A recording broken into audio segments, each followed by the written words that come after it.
venons d'achever un point de situation après le terrible attentat de Nice, avec le président du Sénat, celui de l'Assemblée nationale, les présidents des groupes parlementaires et des commissions concernées, avec plusieurs membres du gouvernement, les ministres de l'Intérieur, de la Défense, des Affaires étrangères, de la Santé et de l'aide aux victimes, comme nous le faisons régulièrement.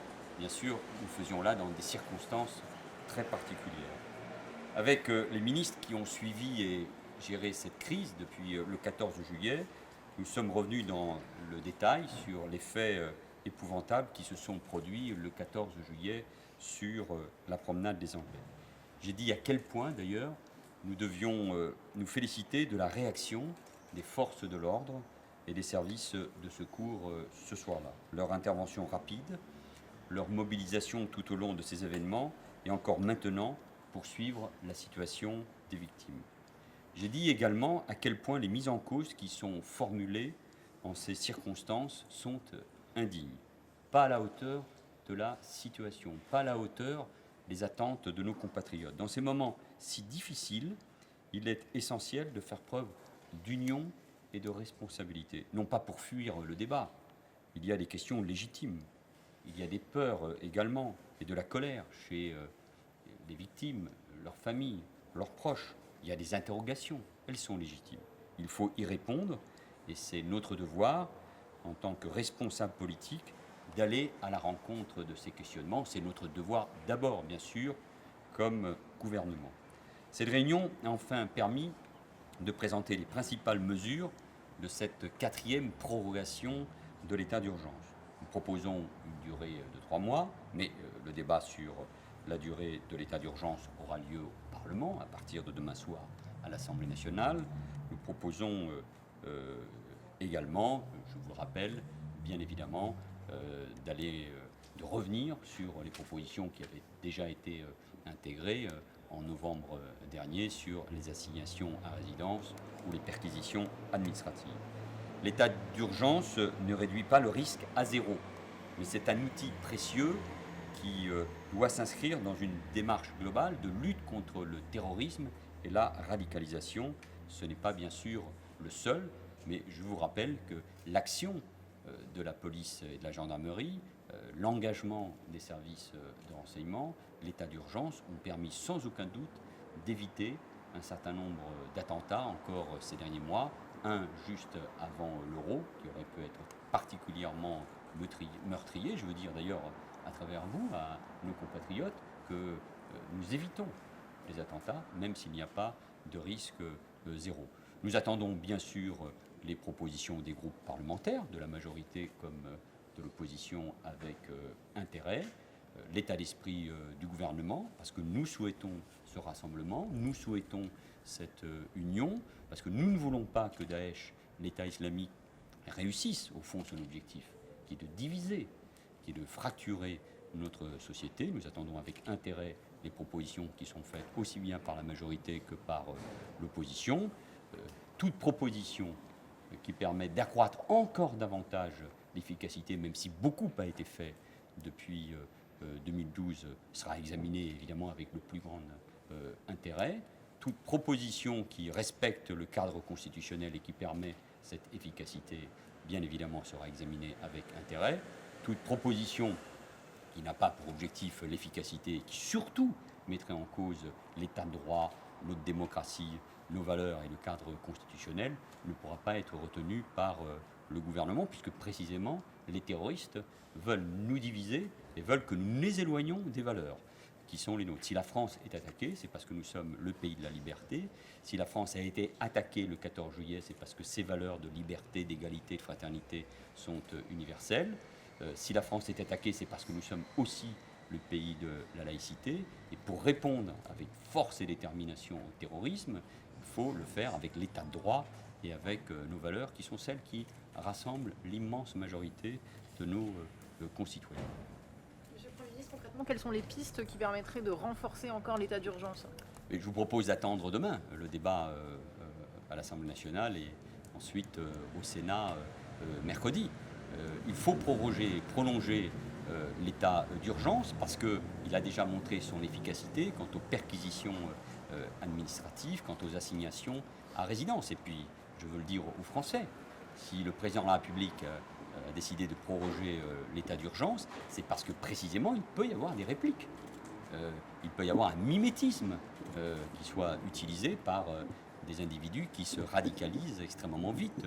Je vous renvoie aux propos particulièrement clairs du procureur de la République, François Molins, cet après-midi, à la fois sur l'enquête et sur le profil de l'auteur. J'ai déjà eu l'occasion de dire qu'il n'y avait pas de risque zéro, que nous pouvions subir d'autres attaques, qu'il y aurait d'autres victimes innocentes. Ça me coûte à chaque fois de le dire. Je l'avais dit il y a encore quelques semaines, parce que nous sommes en guerre. Nous sommes en guerre face à un ennemi, à l'extérieur, en Irak et en Syrie. Et Jean-Yves Le Drian, le ministre de la Défense, a apporté aussi là un certain nombre de précisions. Et puis nous sommes en guerre sur notre propre sol. Évidemment, ce n'est pas une guerre conventionnelle, comme celle que le pays a pu connaître au cours du XXe siècle, mais c'est une guerre et qui se mène par le renseignement, par la lutte contre la radicalisation, en étant intransigeant sur nos valeurs, en mobilisant nos forces de l'ordre, nos forces de sécurité, en mobilisant toute la société contre la radicalisation, contre l'islamisme radical, contre le djihadisme, contre le communautarisme, bref, contre tout ce qui met en cause les valeurs mêmes de la République. Nous attendons, il y a encore des réunions aujourd'hui et demain, les propositions qui seront faites et nous les examinerons encore une fois avec intérêt, parce que le gouvernement est plus que jamais dans cette situation, avec des polémiques inutiles, injustifiées, indignes. Le gouvernement, plus que jamais dans ce moment-là, garant de l'unité nationale. Monsieur le Premier ministre, jamais l'opposition n'a été aussi virulente après un attentat. L'opinion aussi vous défie, elle ne fait pas confiance au gouvernement pour lutter efficacement contre le terrorisme. Comment l'expliquez-vous? Mais moi, je ne mène pas cette action, nous ne menons pas cette action en fonction des commentaires, et encore moins en fonction des sondages.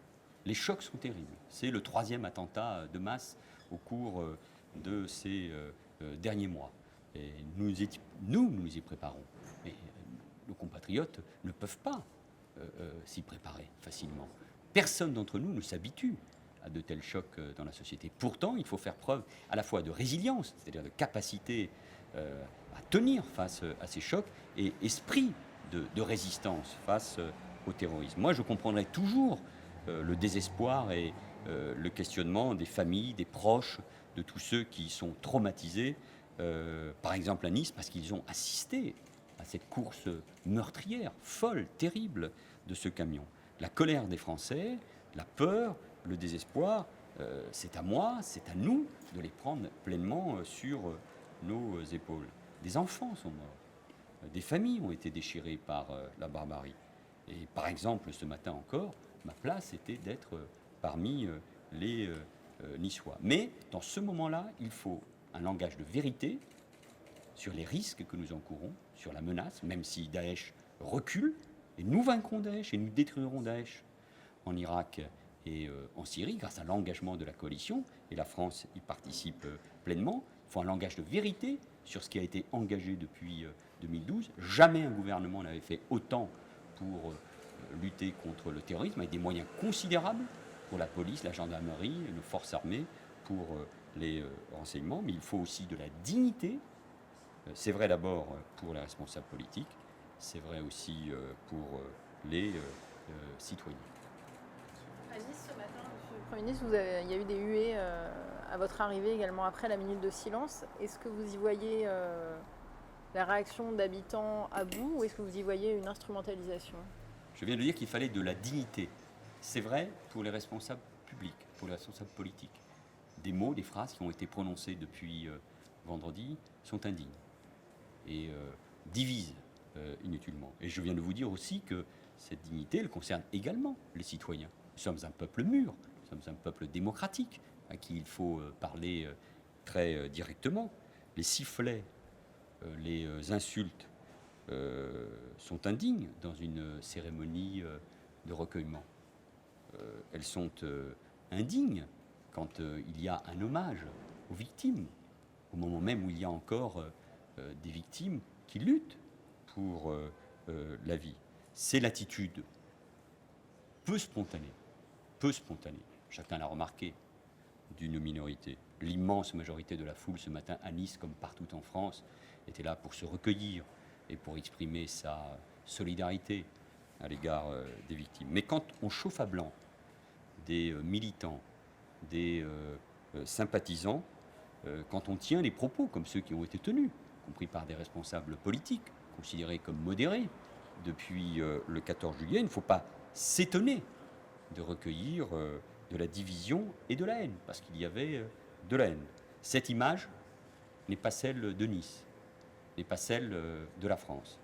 Et ma place, avec Marisol Touraine et Juliette Maëdel, côté du préfet, des forces de sécurité qui sont injustement mises en cause, des élus de la ville, du département et de la région, ma place était d'être avec les Niçois, parce que les Niçois, comme tous nos compatriotes, doivent savoir que l'État, le gouvernement sont engagés pleinement à leur côté pour assurer leur sécurité dans un combat de longue haleine, dans un combat qui est celui d'une génération aussi, pour combattre le terrorisme à l'extérieur comme sur notre sol.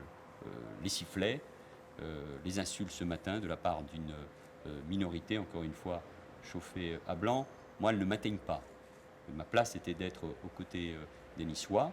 Elles disqualifient leurs auteurs. Et moi, je veux retenir aujourd'hui, dans tout le pays, la dignité et la force d'un peuple qui se rassemble pour lutter contre le terrorisme. Merci.